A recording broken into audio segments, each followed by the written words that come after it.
Yesterday at the open workouts, after you told us that you were trying to, push the anger to the side and just relax. We talked to Jeremy, kind of on the opposite side of that spectrum. He's still very fired up. Do you think it'll be difficult at all for you to keep those emotions under wraps when you step in there with them? I don't think so. No. I think we all deal with that. We all have things to deal with in our minds, and I have my own battles to deal with.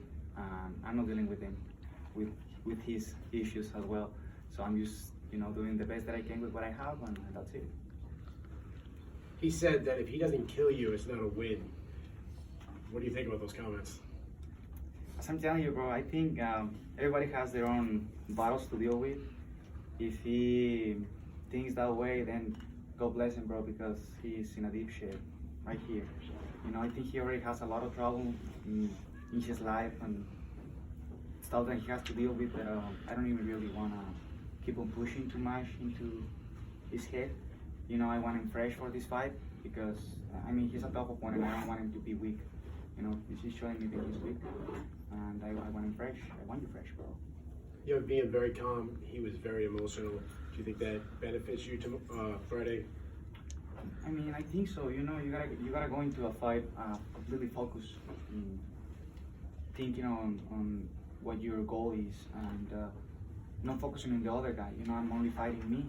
My only opponent up there in the cage is me. I have to win every second of the fight against me, not against him. He was saying that he's a badass motherfucker and he doesn't think you are. Do you think he just has the complete wrong idea of you as a person and what you bring to the cage? Well, as I said yesterday, I welcome you anytime. Whenever you want to come to my hometown and you want to see how life is in there, I can show you real quick.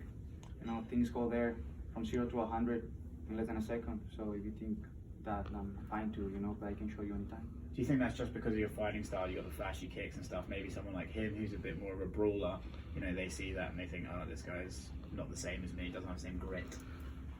I think so. It's two kinds of people: those who kick somebody when he's in the floor, and those who doesn't.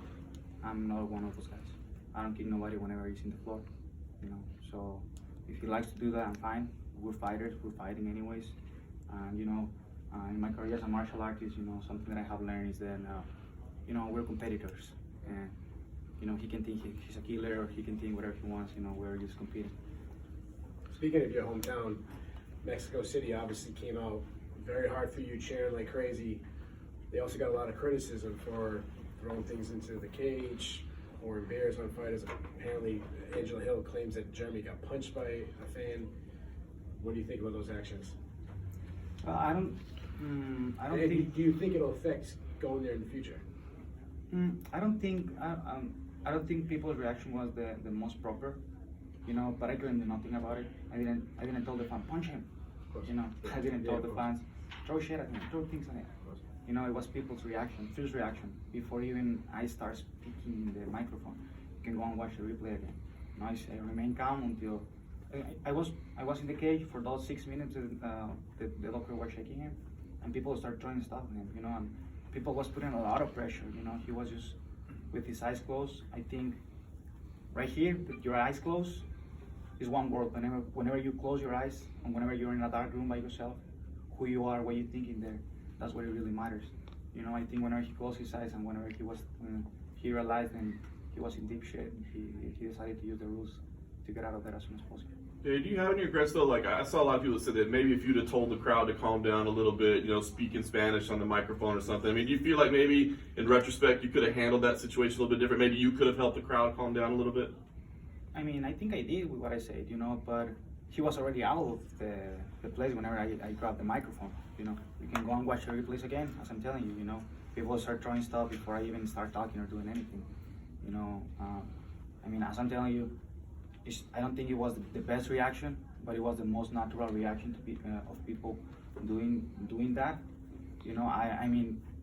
Forget me, bro. I think nobody would like to have that situation. I think it was kind of sad, But even like that, I think the most hurt in there was me.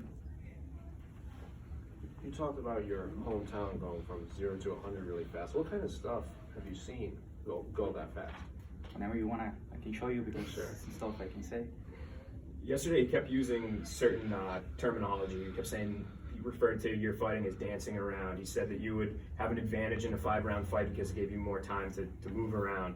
Do you think that's inaccurate? Do you feel like you're going to go in there on Friday and stand in the pocket and trade with him and give him the best exchanges that you can? I think, as I was telling you, every time that you go into fight, it's a different fight.